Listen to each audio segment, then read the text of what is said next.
নমস্কার, আপনারা দেখছেন সময় কলকাতা। সময় নিউজ নিয়ে আপনাদের সঙ্গে আমি অঙ্কিতা। চোখ রাখবো বিস্তারিত খবরে। দক্ষিণ 24 পরগনার ফলতা বিধানসভা কেন্দ্রের পুনর্নির্বাচনের ভোট গণনা গত 21শে মে সুষ্ঠুভাবে সম্পন্ন হওয়া পুনর্নির্বাচনের ফল কি হয় তা জানতে এখন চূড়ান্ত প্রহর গোনা চলছে। ডায়মন্ড হারবার মহিলা বিশ্ববিদ্যালয়ের কড়া নিরাপত্তার মধ্যে চলছে ভোট গণনা। ট্রেন্ড বলছে এগিয়ে রয়েছেন বিজেপি প্রার্থী দেবাংশু পান্ডা। এ বিষয়ে বিস্তারিত কথা বলবো। আমাদের সঙ্গে টেলিফোন লাইনে রয়েছে আমাদের প্রতিনিধি জাহেদ মিস্ত্রি। জাহেদ, এই মুহূর্তের যে ফলাফলের কি অবস্থা রয়েছে, কি জানতে পারছো? দেখো, এই মুহূর্তে যেটা জানতে পারছি সেটা তো প্রায় 21 রাউন্ডের গণনা চলছে এবং 19 রাউন্ড শেষে যেটা আমরা দেখতে পাচ্ছি যে 19 রাউন্ড শেষে বিজেপি প্রার্থী দেবাংশু পান্ডা তিনি প্রায় 1,29,075 ভোটে এগিয়ে আছেন। সিপিআইএম প্রার্থী সোমনাথ কুর্মী তিনি দ্বিতীয় পজিশনে আছেন, তিনি ভোট পেয়েছেন 37,186টি এবং তৃণমূল কংগ্রেস প্রার্থী জাহাঙ্গীর খান তিনি পেয়েছেন 683টি। সেখানে কংগ্রেস প্রার্থী আব্দুল রাজ্জাক মোল্লা তিনি কিন্তু 9,532টি ভোট পেয়েছেন।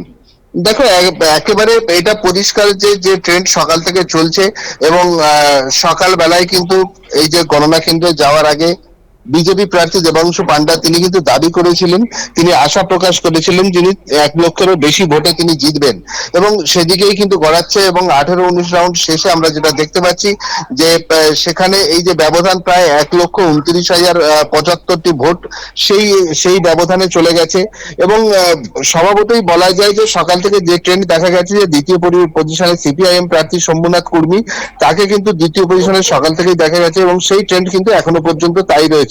তৃতীয় পজিশনে কংগ্রেস প্রার্থী আব্দুল রাজ্জাক মোল্লা এবং সর্বশেষ তৃণমূল প্রার্থী জাহাঙ্গীর খান তিনি একেবারে চতুর্থ পজিশনে রয়েছেন। যে এটার থেকে পরিষ্কার একটা জিনিসই বোঝা যাচ্ছে যে এর আগের বারে যে মানুষ যে সেখানে পুরো ফলতা বিধানসভার যারা ভোটার তারা দাবি করেছিলেন যে তাদেরকে ভোট দেওয়া হয়নি, আধার কার্ড কেড়ে নেওয়া হতো, ভোটার কার্ড কেড়ে নেওয়া হতো, ভোটের আগের দিন বাড়ি বাড়ি গিয়ে ভয় দেখানো হতো। এবারে তারা শান্তির নিঃশ্বাস ফেলেছেন, স্বস্তির নিঃশ্বাস ফেলেছেন এবং 1947 সালের স্বাধীনতা তারা দেখেননি, কিন্তু 2026-এ তারা ফলতাবাসীরা স্বাধীন হয়েছেন এমনটাই কিন্তু তারা জানিয়েছিলেন এবং নির্বাচনের দিনও কিন্তু তারা দ্বিতীয় যে পুনর্নির্বাচন হয় সেদিনও কিন্তু তারা জানিয়েছেন এবং তারা বিপুল সংখ্যক বাড়ির থেকে বেরিয়ে এসে একেবারে নিশ্চিন্তে, নির্দ্বিধায়, নির্ভয়ে তারা কিন্তু ভোট দিয়েছিলেন। সেটাই কিন্তু ভোট ফেরত যে সমীক্ষা এবং ভোট ফেরত যারা ভোটাররা তারা কিন্তু একেবারে ক্যামেরার সামনে সেই কথাই জানিয়েছেন। বিভিন্ন সময়ে যে অত্যাচারিত হতে হয়েছে, অত্যাচার চলেছে, সেই অত্যাচারের কথাও কিন্তু তারা তুলে ধরেছিলেন এবং ভোট বাক্সে কিন্তু তারই ফল একেবারে পরিষ্কার, যেখানে বিজেপি প্রার্থী তিনি কিন্তু বিপুল ভোটে জয়লাভের দিকেই এগোচ্ছেন।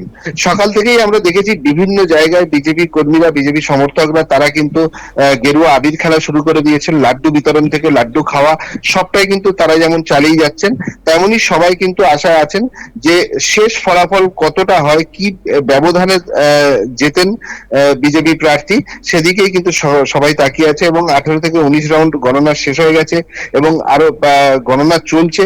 সর্বশেষ যে ঘোষণা, সেই ঘোষণার দিকে কিন্তু আপামর ফলতাবাসী তাকিয়ে আছে। ধন্যবাদ সঙ্গে থাকার জন্য।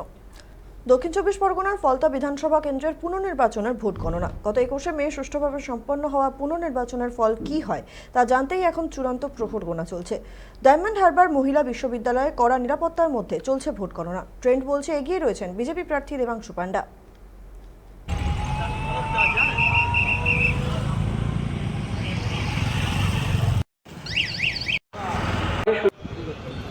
ঢুকে নিলাম।